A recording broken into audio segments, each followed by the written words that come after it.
সবাইকে স্বাগত জানিয়ে শুরু করছি চ্যানেল 24 এর স্বাস্থ্য বিষয়ক নিয়মিত আয়োজন প্ল্যানেটারি হেলথ একাডেমির সুরক্ষার প্রতিদিন অনুষ্ঠান পাওয়ার্ড বাই ইউনাইটেড হসপিটাল। আজ আমরা কথা বলবো ক্রিটিক্যাল কেয়ার নিয়ে। অর্থাৎ ক্রিটিক্যাল কেয়ার নিয়ে যখন একটি মানুষ মুমূর্ষু অবস্থায় চলে যায় এবং তখন হাসপাতালে নিয়ে গেলে যে হাসপাতালের যে অংশটিতে তাকে রাখা হয় এবং সেবা দেওয়া হয় সেই অংশটিকেই বলা হয় ক্রিটিক্যাল কেয়ার ইউনিট। আমরা আজ কথা বলবো ক্রিটিক্যাল কেয়ারের বর্তমান ও ভবিষ্যৎ বাংলাদেশ প্রেক্ষিতে। এ বিষয়ে কথা বলতে আমাদের সাথে দুজন অতিথি সংযুক্ত হয়েছেন। একজন অতিথি সংযুক্ত হয়েছেন শুধু যুক্তরাষ্ট্র থেকে, শুধু যুক্তরাষ্ট্রের মাউন্ট সিনাই হসপিটালের ক্লিনিক্যাল সহকারী অধ্যাপক ডক্টর হাবিবুর রহমান লুলু। আপনাকে স্বাগত জানাচ্ছি সুরক্ষার প্রতিনিধি অনুষ্ঠানে। এবং আছেন বাংলাদেশের বিএসএমইউ বঙ্গবন্ধু শেখ মুজিব মেডিকেল বিশ্ববিদ্যালয়ের আইসিইউ বিভাগের বিভাগীয় প্রধান ডক্টর এ.কে.এম. আখতারুজ্জামান। আপনাদের দুজনকেই স্বাগত জানাচ্ছি সুরক্ষার প্রতিনিধি অনুষ্ঠানে। ডক্টর হাবিবুর রহমান লুলু, আপনাকে দিয়ে শুরু করতে চাই। প্রথম প্রশ্নটি আপনার কাছে যে আপনি তো মার্কিন যুক্তরাষ্ট্রে থাকেন, সেখানে চিকিৎসা সেবায় নিয়োজিত আছেন।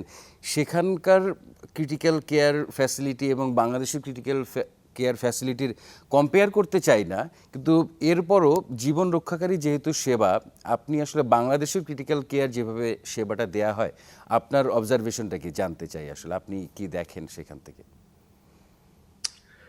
সবাইকে আসসালামু আলাইকুম এবং আপনাকে বিশেষভাবে ধন্যবাদ। নিঃসন্দেহে 2008 থেকে যাত্রা শুরু করে বেশ কিছু ত্যাগী এবং ভিশনারি লিডার্স, যাদের বেশ কয়েকজনকে আমি চিনি, এখান থেকেও একজন গিয়েছিলেন দেশে, আমার মনে আছে প্রায় 25 বছর আগের কথা। তাদের আন্তরিক প্রচেষ্টার ফলে বিগত 15 বছরে একেবারে যেখানে বাংলাদেশে ইন্টেন্সিভ কেয়ার বা ক্রিটিক্যাল কেয়ার নন এক্সিস্টেন্ট ছিল, সেই পর্যায় থেকে ক্রিটিক্যাল কেয়ার কনসেপ্ট এখন অনেকখানি ডেভেলপ করেছে, বাংলাদেশে যথেষ্ট এগিয়ে গেছে, thanks to those leadership, visionary leadership. বিশেষভাবে কোভিডের পরে জুমের মাধ্যমে অনেকগুলো কনফারেন্স করেছি দেশের সঙ্গে, বেশ কিছু মেডিকেল বোর্ডেও অংশগ্রহণ করেছি, যার ফলে বিষয়গুলো অপেক্ষাকৃত অনেকটা গভীরভাবে আমার জানার সুযোগ হয়েছে। আমার জানা মতে গোটা দেশে ক্রিটিক্যাল কেয়ার মেডিসিন এমডি যারা 5 বছরের ট্রেনিং নিয়ে বের হন, এদের সংখ্যা সম্ভবত 40-এর নিচে এখন, এবং প্রতি বছর লেস দ্যান 20 গ্রাজুয়েট বের হচ্ছে। প্রচুর আইসিইউ হয়েছে, মূলত প্রাইভেট সেক্টরে। এদের মধ্যে মোর দ্যান 90% ঢাকা রাজধানীর মধ্যে সীমিত। কিছু কিছু আইসিইউ অবশ্য কেয়ার মোটামুটি ভালো কেয়ার দিচ্ছে।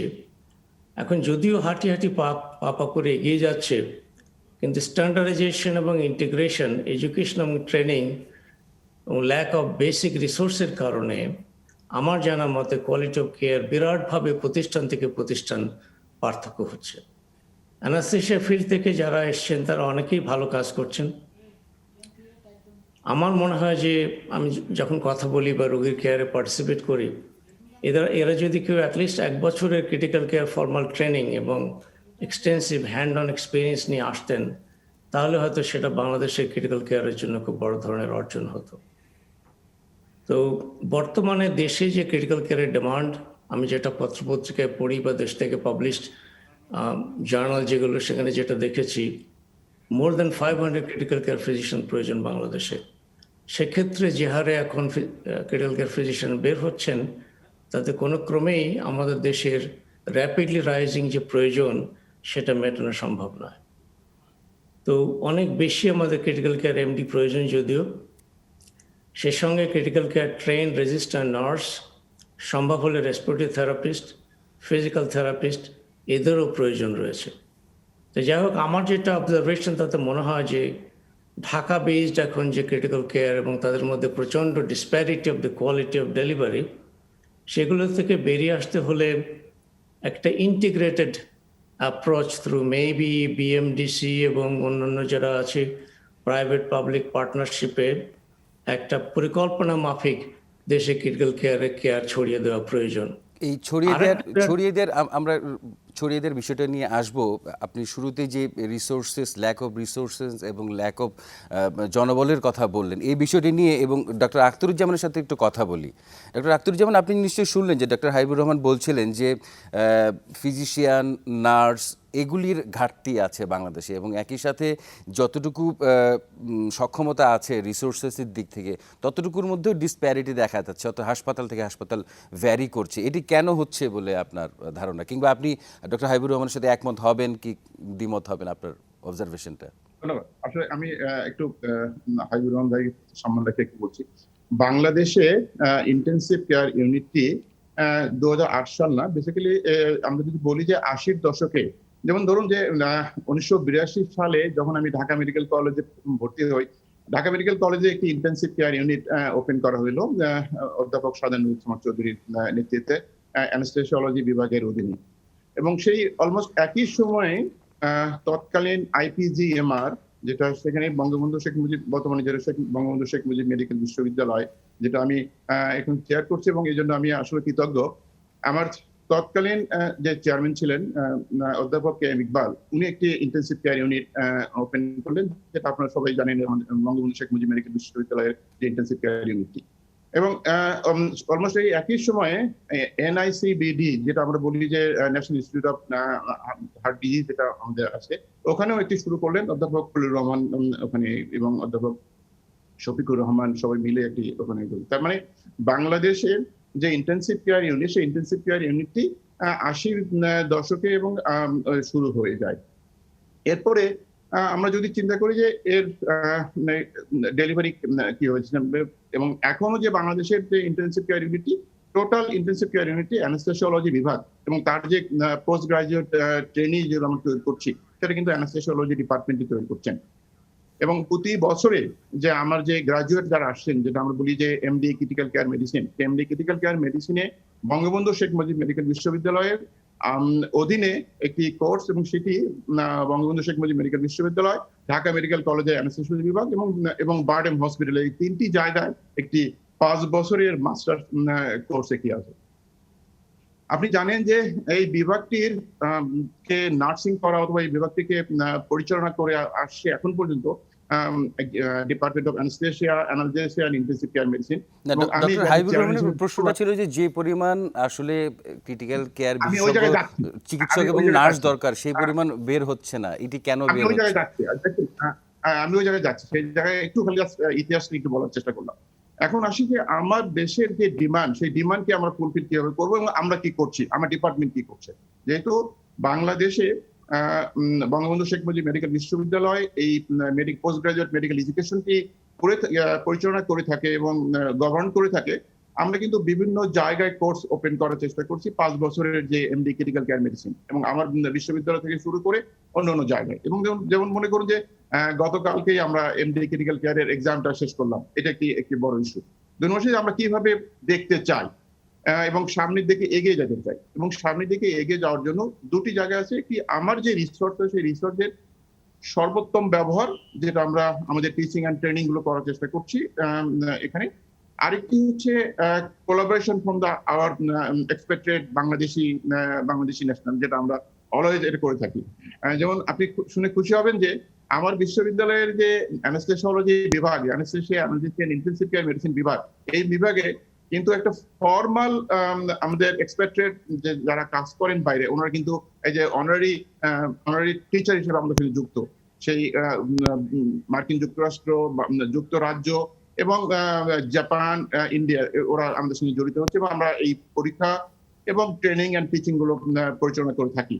এবং আমি কৃতজ্ঞ যে আমাদের যুক্তরাষ্ট্র প্রবাসী যে চিকিৎসকরা আছেন, সেই চিকিৎসকরা যৌথভাবে আমরা এগিয়ে যাব আশা করছি, এবং ওনাদের সঙ্গে আমাদের ডক্টর আখতারুজ্জামান, আপনি যেটি ডক্টর হাবিবুর রহমান বলছিলেন যে ঢাকা সেন্টার্ড, এখনো সমস্ত ফোকাসটাই আসলে ঢাকা সেন্টার্ড, এটিকে কিভাবে আসলে তৃণমূল পর্যায়ে পর্যন্ত ছড়িয়ে দেওয়া যায়, এটি কিভাবে এনশিওর করা যায়? এটা করার জন্য যে জায়গাটা আমাদের পক্ষ থেকে আমাদের যেটা আমরা উদ্যোগ নিয়েছি, সেটা হচ্ছে যে বাংলাদেশের প্রতিটি মেডিকেল কলেজ, আপনি জানেন যে আমাদের সরকারি 33টি মেডিকেল কলেজ আছে, এবং প্রতিটি মেডিকেল কলেজে যদি আমি একটি ইন্টেন্সিভ কেয়ার ইউনিটের যে ইউনিট আমরা যদি চালু করি, সেই 33টি জায়গায় কিন্তু আমরা অলমোস্ট আগের পুরানো যে ডিস্ট্রিক্ট গুলো আছে, ডিস্ট্রিক্ট গুলো আমরা কভার করতে পারি। এবং বেসিক্যালি এটা কিন্তু আছে এখনো, শুধুমাত্র যে কোনো জায়গায় 4 বেড থেকে কোনো জায়গায় 12 বেডের নাকি ইন্টেন্সিভ কেয়ার ইউনিট আছে। এবং আমাদের এখন যে উদ্যোগটা হওয়া উচিত এই বেড সংখ্যা বাড়ানো এবং এটাকে একটি অর্গানাইজড একটি রূপদান করা, এবং এটার কিন্তু প্রক্রিয়া চলছে। মাননীয় প্রধানমন্ত্রী থেকে শুরু করে রাষ্ট্র এটার কিন্তু উদ্যোগ নিয়েছেন। জি জি, ডক্টর হাবিবুর রহমান, আপনার কাছে আসলে একটু মন্তব্য জানবো, সেটি বিরতি থেকে ফিরে আসার পর। আমরা বিরতি থেকে ফিরে এসে ডক্টর আখতারুজ্জামানের কথার প্রেক্ষিতে আপনার একটু মন্তব্য জানার চেষ্টা করব। দর্শক, সময় হলো একটি বিরতি থেকে ফিরে এসে আবারও কথা বলবো আজকে অতিথিদের সাথে। সে পর্যন্ত সবাই সঙ্গে থাকুন।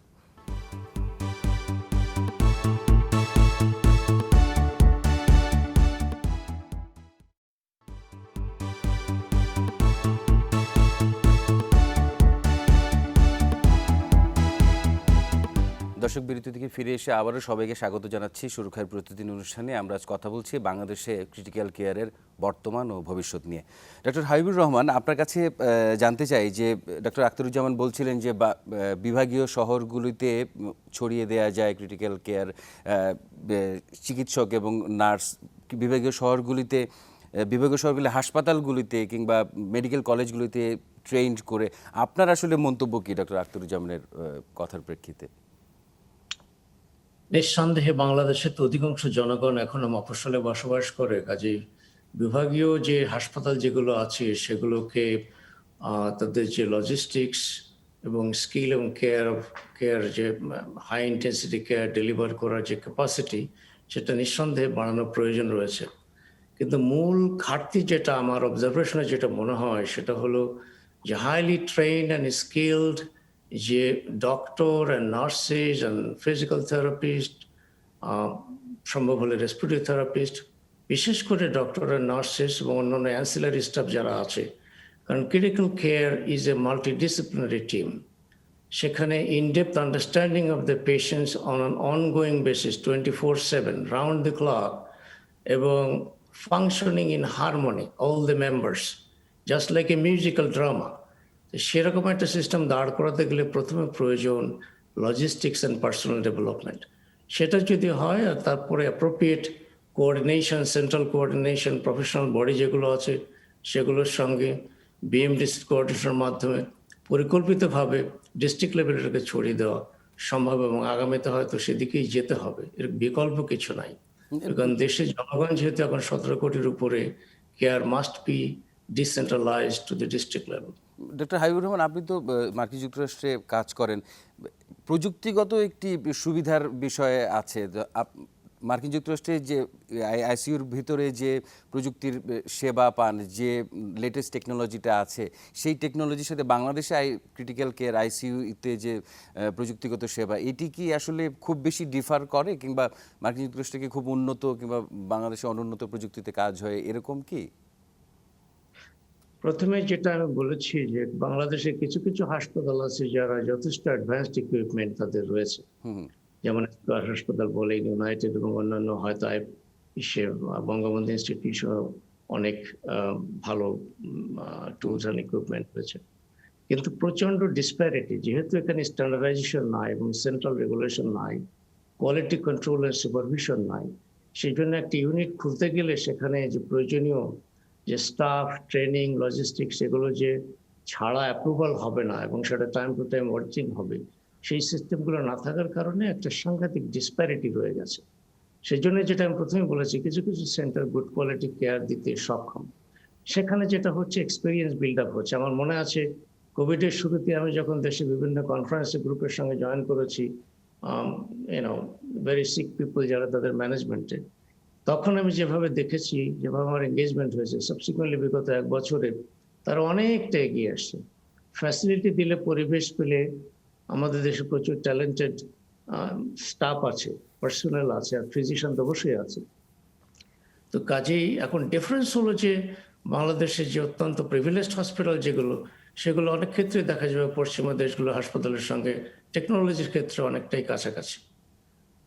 হয়তো পার্থক্য হবে অন্যান্য যেটা যে টোটাল যে মাল্টিডিসিপ্লিনারি টিম, সেখানে যে ইন্ডিভিজুয়াল রোল, সেখানে যে কোঅর্ডিনেশন, ইলেকট্রনিক মেডিকেল রেকর্ড, বা আইসিইউতে যেগুলো যে অটোমেটিক রেগুলেটর যে পিক্সেস যেগুলো, মানে হোল বিষয়গুলো, সেগুলো হয়তো এখনো ডেভেলপমেন্টাল পর্যায়ে আছে। কিন্তু রিসোর্সের দিক থেকে কিছু কিছু হাসপাতাল অবশ্যই পশ্চিমা হাসপাতালের আন্তর্জাতিক কাছাকাছি। কাছাকাছি। ডক্টর আখতারুজ্জামান, ডক্টর হাবিবুর রহমান বলছিলেন যে কোয়ালিটি কন্ট্রোল ওভারভিউ নেই। আপনি আসলে কি বলবেন, কোয়ালিটি কন্ট্রোলের কি ওভারভিউ আপনারা কিভাবে করেন, কিংবা আপনার অভিজ্ঞতায় আসলে অন্যান্য হাসপাতাল বাংলাদেশে কিভাবে করে, সেটা কি স্ট্যান্ডার্ড কিনা?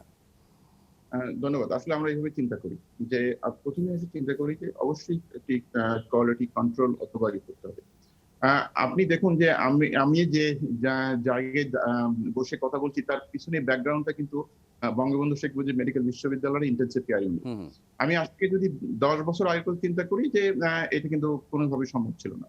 যখন মনে করুন যে আমি আমার আমার যদি ইন্টেনসিভ কেয়ার ইউনিটটি, সেই ইউনিটটি আমি কিন্তু সার্বক্ষণিক মনিটরিং করি ফ্রম দ্য চেয়ারম্যান রুম বলেন, অথবা আমরা যেটা আমরা বলি অনলাইন বেসড মনিটরিং করার ব্যবস্থা করি। এটা কিন্তু ওই যে অ্যাট পার্ট। এখন চিন্তা করি যে আমি আমার যে একটি ডিস্ট্রিক্ট মেডিকেল কলেজ অথবা আমি ঢাকা মেডিকেল কলেজ অথবা বঙ্গবন্ধু শেখ মুজিব মেডিকেল বিশ্ববিদ্যালয়ের কথা যদি চিন্তা করি, তাদের যে মেইন ডিভিশন দুটো, একটি হচ্ছে ম্যান পাওয়ার ডেভেলপমেন্ট, 2 নম্বর হচ্ছে সার্ভিস ডেলিভারি। আমি এখন ম্যান পাওয়ার ডেভেলপমেন্টের এই যে সরকারি প্রতিষ্ঠানগুলো আছে, বঙ্গবন্ধু শেখ মুজিব মেডিকেল বিশ্ববিদ্যালয় সহ অন্যান্য যে প্রতিষ্ঠানগুলো আছে, তারা কিন্তু ম্যান পাওয়ার ডেভেলপমেন্টের সার্বক্ষণিকভাবে নিয়োজিত।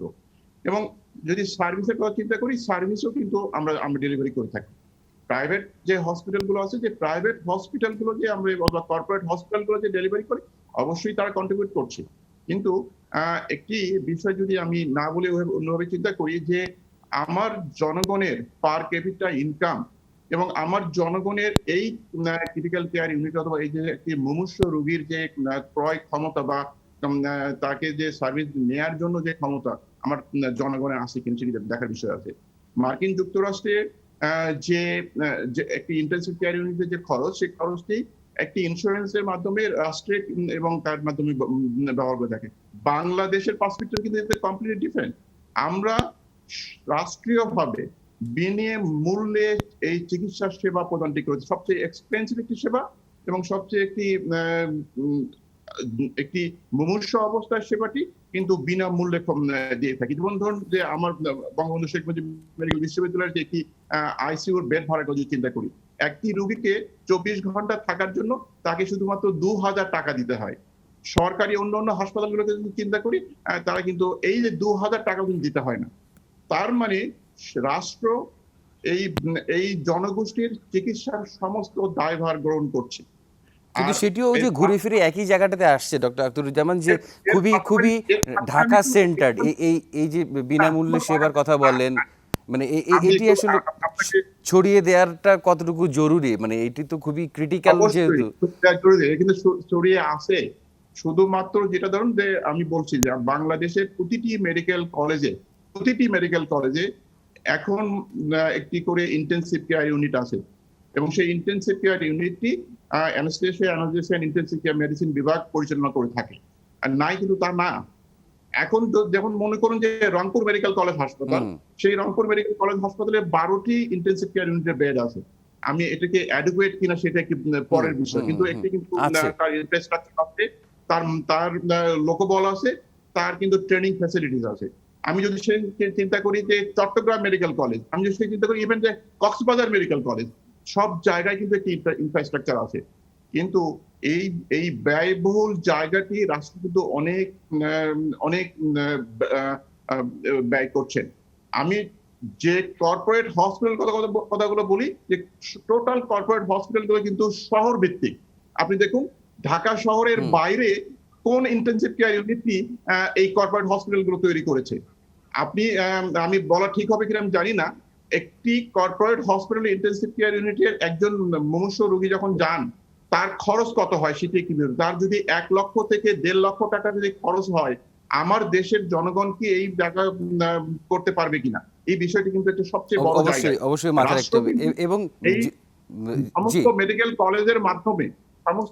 কলেজের মাধ্যমে কিন্তু সেবাটি বিনামূল্যে প্রদান করছে এবং তার গর্বিত অংশীদার কিন্তু department of anaesthesia analysis and intensive care medicine. এক্ষেত্রে ডক্টর আখতারুজ্জামান মানে একটি সম্পূরক প্রশ্ন করে রাখি, মানে জনবলের কথা যখন আসছে, যে আপনি যেহেতু বিভাগীয় প্রধান আইসিইউ বিভাগের, বাংলাদেশে মেডিকেল স্টুডেন্টরা কেমন আগ্রহ দেখান আসলে আইসিইউ বিশেষজ্ঞ হবার ক্ষেত্রে? এই আগ্রহটা কি একটু কম দেখা যায় কিনা? কারণ যেহেতু অন্যান্য বিশেষায়িত ডিসিপ্লিন আছে যেগুলিতে নাম পয়সা অনেক কিছুই ইনভলভ, কিন্তু আইসিইউর দিকে কি ঝোঁকটা একটু কম দেখান কিনা মেডিকেল স্টুডেন্টরা? আপনি কি মনে হ্যাঁ, করেন? ধন্যবাদ। দেখুন, একটি সময় ছিল, যেমন ধরুন যে আমি 88 এর যখন গ্রাজুয়েট হওয়ার পরে আমি আমার ক্যারিয়ার শুরু করলাম কিভাবে। আমি প্রথম দিন আমার ইন্টার্নশিপ করার পরে আমি কিন্তু ইন্টেনসিভ কেয়ার ইউনিট অথবা যেটা আমরা অ্যানেস্থেসিয়া অ্যানালজেসিয়া ইন্টেনসিভ কেয়ার ইউনিটে জয়েন করলাম এজ এ ট্রেনিং হিসেবে ঢাকা মেডিকেল কলেজে। এটা একটু চিন্তা করুন, আজ থেকে যদি আমি 88 এর কথা চিন্তা করি, এরপরে যদি গ্রুপটা যদি চিন্তা করি, আজকের দিনে আমার যে বঙ্গবন্ধু শেখ মুজিব মেডিকেল বিশ্ববিদ্যালয়ের যে এক্সামিনেশন হয় এন্ট্রান্স এক্সাম, সেই এন্ট্রান্স এক্সাম কিন্তু অন্য অন্য সাবজেক্টের যেমন কম্পিটিশন, আমার কিন্তু কম্পিটিশন অলমোস্ট একই রকম। যেমন মানে আগ্রহ, বেশ আগ্রহ কিন্তু আছে। বেড়েছে, বিকজ দুটো কারণে আগ্রহ বেড়েছে। দেখুন যে এই বিভাগটি অথবা এই সাবজেক্টটি কিন্তু উদীয়মান, এক নম্বর। জি। 2 নম্বর, মানুষের কনসেপ্ট কিন্তু চেঞ্জ হয়ে যাচ্ছে। কনসেপ্টটা চেঞ্জ কিভাবে হয়েছে? যেমন ধরুন যে আমার বিশ্ববিদ্যালয় চেষ্টা করছে, এই বিশ্ববিদ্যালয়ের, যদিও আমি জানি না প্রাসঙ্গিক হবে কিনা, এই বিশ্ববিদ্যালয়ের শিক্ষকরা পূর্ণকালীন সময়ে শুধুমাত্র এই বিশ্ববিদ্যালয়ে কাজ করবেন, তার জন্য তাদেরকে একটা ইনসেন্টিভ দেওয়া হবে। যদি এই কথা যদি চিন্তা করি, তাহলে কিন্তু আমার যে আজকের যে ইয়াং গ্রাজুয়েট, সেই ইয়াং গ্রাজুয়েট কিন্তু চলে আসছে। 2 নম্বর চিন্তা করুন যে এই ইয়াং গ্রাজুয়েটের কিন্তু অনেক জায়গা বাইরে যাওয়ার সুবিধা আছে। আপনি দেখুন, বাংলাদেশে প্রথমবারের মতো এবার ইউরোপিয়ান ডিপ্লোমা, ডক্টর আখতারুজ্জামান, আপনার কথা সূত্র ধরে একটু ডক্টর হাবিবুর রহমানের ছোট করে একটু জানতে চাই যে বাংলাদেশি মেডিকেল স্টুডেন্টরা আসলে আরো দিন দিন আগ্রহ হয়ে উঠছেন, কিন্তু এই আগ্রহ তো আরো বেশি দেখানো দরকার। ডক্টর হাবিবুর রহমান, আপনি কি মনে করেন? আমার মনে হয় যে এর একটা অন্যতম প্রধান কারণ হলো যে অপরিচিতি, আনফ্যামিলিয়ারিটি। যদি মেডিকেল স্টুডেন্ট থাকাকালীন তাদের অ্যাটলিস্ট একটা সিগনিফিক্যান্ট রোটেশন থাকে, আমার জানা মতে এখন পর্যন্ত যেটা আছে খুবই স্বল্প, হয়তো 1-2 সপ্তাহ রোটেশন। সেখানে স্টুডেন্ট থাকাকালীন যদি অ্যাটলিস্ট তারা 2-3 বার ইন্টেনসিভ কেয়ার রোটেট করে, যেখানে ভালো একাডেমিক সেটিং আছে, টিচিং আছে। মানে ইন্টেনসিভ কেয়ারে যে টিচিংটা 1 মাসে একটা ছাত্রকে যতটা প্রিপেয়ার করতে পারে, সে 1 বছরেও বাইরে বিভিন্ন জায়গায় রোটেশনে সেটা শিখতে পারে না। It's a very intense and very high quality learning environment. কাজেই সেটা যদি সে আসে, ইন্টার্নশিপের সময় যদি তাকে একটা রোটেশন বাধ্য করা হয় যে অ্যাটলিস্ট মাসখানিক সে ইন্টেনসিভ কেয়ারে রোটেট করবে, because intensive care is not necessary medical, surgical, neurosurgical, cardiothoracic, trauma, everything. এগুলোতে যে হাইপার অ্যাকিউট স্টেটে, হাইলি কমপ্লেক্স স্টেটে একটা রোগীর অবস্থা কি হয়, সেখানে তাকে কিভাবে ইভ্যালুয়েট করতে হয়, তার যে কমপ্লেক্স অর্গান সিস্টেমের যে প্যাথোফিজিওলজিক্যাল ডায়নামিক্স, সেটা বুঝে তাকে কিভাবে স্টিয়ারিং করে হিলিংয়ের দিকে নিয়ে যেতে হয়, that's a very fascinating aspect of medicine. এবং সেগুলো যদি ভালো টিচার বা ফ্যাকাল্টি তাদের কাছে তুলে ধরেন, they will be fascinated by this, no question. তারা দেখবে যে অনেকেই, আলটিমেটলি সবাই তো চায় যে পেশেন্ট সম্বন্ধে বুঝে, মানুষকে ভালো করে জেনে, শারীরিক প্রক্রিয়া ভালো করে জেনে একজন চিকিৎসক হতে। কাজে আকর্ষণ তৈরি করা সম্ভব। আমি তো ডক্টর আক্তার যেটা বলেছেন সেটা অবশ্যই ঠিক আছে, বাট এই একটা দিক আমি একটু আলোকপাত করতে চাচ্ছি যে that may be one of the major potential contributors to relative lack of interest and unfamiliarity. জি, অনেক ধন্যবাদ আপনাকে। আমরা একটি বিরতিতে যাচ্ছি। দর্শক, সুরক্ষার প্রতিটি অনুষ্ঠানের সময় হলো একটি বিরতির। বিরতি থেকে ফিরে এসে আজকের অতিথিদের সাথে আবারও কথা বলবো। সে পর্যন্ত সঙ্গেই থাকুন।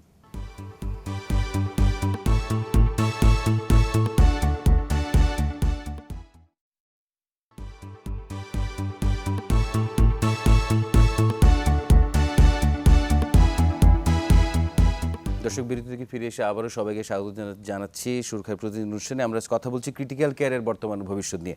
ডক্টর হাবিবুর রহমান, সারা বিশ্বেই ক্রিটিক্যাল কেয়ার একটি ব্যয়বহুল সেবা, এবং এই ব্যয়বহুল সেবা এনশিওর করতে আসলে অনেক টাকা পয়সা খরচ হয়, এবং এমন একটি সময় খরচ হয় যখন রোগীটিও মুমূর্ষ। সব মিলিয়ে একটি সাইকোলজিক্যাল এবং ফিনান্সিয়াল বিষয় এখানে যুক্ত হয়ে যায়। আপনি আসলে কি, আপনার ইভ্যালুয়েশনটা জানতে চাই যে এটি কিভাবে খরচটা সহনীয় মাত্রায় রাখা যায় বাংলাদেশে। ডক্টর হাবিবুর রহমান। এটা অবশ্যই ডক্টর আক্তার আমার থেকে অনেক ভালো জানবেন। ওনার কাছে জানবো, আগে আপনার কাছে জেনে নেই। আমি আমার পার্সপেক্টিভটা একটু শেয়ার করি। ডক্টর আক্তার রাইটলি বলেছেন যে ক্রিটিক্যাল কেয়ারে যে এখন যে কস্ট সেটা বাংলাদেশের সাধারণ মানুষের পক্ষে অ্যাফোর্ড করা সম্ভব নয়, এবং সরকারি প্রতিষ্ঠান যেগুলো সেগুলো তারা যেটা করছে because it is government subsidised, তারা যে কেয়ার যে কস্টে দিতে পারছে প্রাইভেট সেটিংয়ে গেলে সেটা বহুগুণ বেড়ে যাচ্ছে, এবং দিনে ওই 40,000 50,000 থেকে 1 লাখ বা 1.5 লাখ টাকা দেওয়ার মতো ক্ষমতা বাংলাদেশের খুব কম মানুষেরই রয়েছে। কাজে এটা একটা মেজর হিন্ড্রেন্স, একটা major barrier two quality critical care. এক্ষেত্রে করণীয় যেটা একটা হতে পারে যে শর্ট অফ ইন্স্যুরেন্স, আমি দেখি না যে বাংলাদেশে অদূর ভবিষ্যতে ইন্স্যুরেন্স সিস্টেম চালু হওয়ার সম্ভাবনা আছে, as far as I know, talking to my friends and colleagues. এখন অ্যাটলিস্ট যদি প্রাইভেট পাবলিক পার্টনারশিপ থাকে, গভর্নমেন্টের যদি একটা সাবসিডি থাকে, এবং বিভিন্ন ডিস্ট্রিক্ট লেভেলে যে ক্রিটিক্যাল কেয়ার সেটিংগুলো তৈরি হচ্ছে সেখানকার যে বেসিক লজিস্টিক এবং সাপোর্ট, সেখানে গভর্নমেন্ট যদি আর একটু বেশি ফান্ডিং করেন, আমার জানা মতো দেশে বোধহয় এখন হেলথ কেয়ারে 5.1% of the national budget G. Goes to health care out of 42 or 44 billions in total. যেহেতু এখন দেশে অনেক পরিবর্তন হয়েছে, অর্থনৈতিক অ্যাক্টিভিটি হচ্ছে, জনসংখ্যা বাড়ছে, কেয়ারের কোয়ালিটি অ্যান্ড এক্সপেনশন খুব প্রাসঙ্গিক হয়ে গেছে, সেক্ষেত্রে ওই জায়গাটাও একটু বিবেচনা করার বিষয় রয়েছে যে এই যে বাজেট যে পার্সেন্টেজ নির্ধারিত আছে হেলথ কেয়ারের জন্য, is that the most appropriate, and সেখানে পরিবর্তনের প্রয়োজন অবশ্যই রয়েছে। আর এখানে যেহেতু ছোট করে সেখানে আরেকটু জানতে চাই, পাবলিক প্রাইভেট পার্টনারশিপ হয়তো এগিয়ে নিয়ে যেতে পারে। রোগীর সাথে, রোগীর স্বজনদের সাথে একটা কনসালটেশনেরও অভাব দেখা যায় বাংলাদেশে। যখন রোগীকে আইসিইউতে নেওয়া হলো এবং বাইরে রোগীর স্বজন, সে উদ্বিগ্ন এবং সে কিছুই জানছে না, মানে কী ধরনের ট্রিটমেন্ট হচ্ছে, কী কী দেওয়া হচ্ছে, এই কনসালটেশনটা জরুরি কিনা আপনি কি মনে করেন আসলে? এটা এক খুব ভালো পয়েন্ট বলেছেন, এটা নিঃসন্দেহে অত্যন্ত জরুরি। আমরা যেটা বলি, যেমন আমি ছাত্রদের জিজ্ঞেস করি যে তোমরা কি ডক্টর হতে চাও না হিলার হতে চাও? We really our goal is healing, যেটা precision medicine, individual need based care, যেটা সেখানে পেশেন্ট এবং তার পরিবারের যে সাইকোলজিক্যাল, ইমোশনাল এবং spiritual management is a very important part of the care. It not just returning and reversing the condition of patients and bringing them back to quality life, even যারা dying পেশেন্টের জন্য critical কেয়ারের গুরুত্বপূর্ণ ভূমিকা রয়েছে, because healing does not stop even when a patient die. সেক্ষেত্রে patient এবং ফ্যামিলির সঙ্গে খুব compassionate interaction, patient centred care যেটা বলি, এবং তাদের জন্য একটা কমফোর্টেবল এনভায়রনমেন্ট, রেগুলার তাদেরকে সংবাদ দেওয়া, মাঝে মধ্যে সেখানে ফ্যামিলি মিটিং করা, that is part of the standard critical care delivery system, যেটা ওয়েস্টার্ন ওয়ার্ল্ডে হয়তো আপনারা জানেন যে সেটা গুরুত্ব দেওয়া হয়। জি, এক্ষেত্রে ডক্টর আখতারুজ্জামান, এই যে রোগীর স্বজনদের সাথে কথা বলা, ব্যয় এবং সার্বিক বিষয়ে রোগীর শারীরিক অবস্থা নিয়ে, ডক্টর আখতারুজ্জামান, এমন কি কোনো সুবিধা আসলে দেওয়ার বাস্তবতা বাংলাদেশে আছে? ডক্টর আখতারুজ্জামান। ধন্যবাদ। অবশ্যই দেখুন যে আমাদের যে প্রতিটি ইন্টেনসিভ কেয়ার ইউনিট, যেটা আমরা যারা সরকারি প্রতিষ্ঠানে কাজ করি অথবা পাবলিক প্রতিষ্ঠানে কাজ করি, তাদের আমাদের প্রতিদিনের একটি রুটিন হচ্ছে সমস্ত রোগীদের আত্মীয় স্বজন, নেক্সট টু কিন যেটা বলি আমরা, তাদের সঙ্গে তার রোগীর সম্পর্কে একটি বিস্তারিত ধারণা দেওয়া, তার প্রগনোসিস সম্পর্কে একটি বিস্তারিত ধারণা দেওয়া। আমরা কিন্তু এটা করেই থাকি, এটা সাইকোলজিক্যাল সাপোর্ট যেটা করে থাকি, এটা পার্ট অফ দ্য ম্যানেজমেন্ট কিন্তু। এবং আমরা আমাদের স্টুডেন্টকে যখন শেখাই, সেটা যে লেভেলই হোক না কেন, সেটা ইন্টার্ন হোক না কেন অথবা আমার ইন্টেনসিভ কেয়ার ইউনিট হোক না কেন, এই জায়গার একটি নর্মাল ফেনোমেনা, নর্মাল একটা প্রোটোকল, এটা আমরা করেই থাকি। 2 নম্বর হচ্ছে যে সার্ভিস ডেলিভারি এবং মানি ইনভলভমেন্ট, টাকার যে বিষয়টি আপনি সবাই জানেন, দিবালোচন সত্য। কর্পোরেট হসপিটাল গুলো যতটা আসেন, ওনারা বেসিক্যালি বিজনেস অর্গানাইজেশন। আর আমরা যারা পাবলিক প্রতিষ্ঠানে কাজ করি, সরকারি প্রতিষ্ঠানে কাজ করি, আমাদের এটা সার্ভিস ডেলিভারি এবং টিচিং অ্যান্ড ট্রেনিং চিন্তা করি, এটি এই জায়গাটি আছে। এবং এই জায়গাটির পার্থক্য কিন্তু বুঝতে হবে, এবং এই জায়গার পার্থক্যটি কিন্তু আমাদের করতেই হবে, যে আমি কোন সার্ভিসটা কার জন্য ডেলিভারি করব। রাষ্ট্র যদি আমার এভাবে চিন্তা করি যে এই যে কর্পোরেট হসপিটালগুলো যে সার্ভিস ডেলিভারি করছে, সেই সার্ভিস ডেলিভারি করার পরে আমি যদি একটু বলি যে দুভাবে বলার চেষ্টা করি, একটি আমার যে জনগণ, সেই জনগণের ভিতর আকাঙ্ক্ষা বৃদ্ধি পাচ্ছে যে আমি ওই কর্পোরেট হসপিটালের গুলো চিকিৎসা নিব, কিন্তু তার আমার এই ক্রয় ক্ষমতা আছে কিনা সেটা একটু দেখার বিষয় আছে। অতএব আমাকে সাধারণ জনগণকে যখন কথা বলতে হবে, আমার রাষ্ট্রীয়ভাবে কতটুকু দিতে পারবো সেই জায়গাটা আমরা যাই এবং আমরা সেটি করার চেষ্টা করি। আমাদের এক্ষেত্রে কাছে পাবলিক প্রাইভেট পার্টনারশিপের কথা বলছিলেন ডক্টর হাবিবুর, এটির সুযোগ আছে কিনা? পাবলিক প্রাইভেট পার্টনারশিপ যখনই যায় তখনই কিন্তু একটি মুনাফার বিষয় আছে। আপনি দেখুন, আমি যদি এখানে টাকা ইনভেস্ট করি, তাহলে টাকা ইনভেস্ট করার জন্য আমি অবশ্যই তার মুনাফা চাবো। যখন একটি মুনাফার বিষয় আছে তখনই কিন্তু এই হেলথ কেয়ার সার্ভিসে গেতে হয়। আমরা কিন্তু এখনো হেলথ কেয়ার সার্ভিসকে এটা হিউম্যানিটারিয়ান গ্রাউন্ড, এটা কিন্তু বিজনেস হিসেবে চিন্তা করি না। আমার জনগণের যদি চিন্তা করি, জনগণের কিন্তু কোনো বাজেট নাই। আমার যে খেটে খাওয়া মানুষটি, তার কিন্তু কোনো বাজেট নাই। আমার গ্রামের যে কৃষকটি, তার কিন্তু হেলথ কেয়ার বাজেট নাই।